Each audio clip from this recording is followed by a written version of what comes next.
వెంట్రుకలు ఆయన ఆజ్ఞ లేకుండా ఒక్కటి కూడా నేలన పడదు. భయపడకుడి.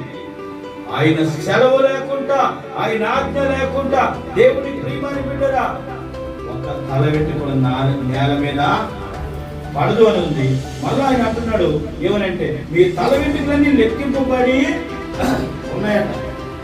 చూసారా ప్రియమైన దేవుని బిడ్డలు, గమనించండి. ఎప్పుడైనా కూడా జీవితంలో తల వెంట్రుకలు దేవుడు లెక్కించాడు అని అంటే దానికి అర్థమేంటో తెలుసా? నీ జీవితం ఎలా ఉండాలో నీకన్నా దేవుడికి బాగా తెలుసు. మీ అమ్మ బాబు కన్నా యేసయ్యకే తెలుసు. నీ బ్రతుకు ఎలా బాగుపెట్టాలో ప్రభువుకు మాత్రమే తెలుసు. వీళ్ళరా మనము పిచ్చుకల కన్నా శ్రేష్టమైన వారు. ఎవరు మనం? శ్రేష్టమైన. ఆ మాటలు చదవండి కదా. మీరు అనేకమైన పిచ్చుకల కంటే శ్రేష్ఠులు. శ్రేష్ఠులు.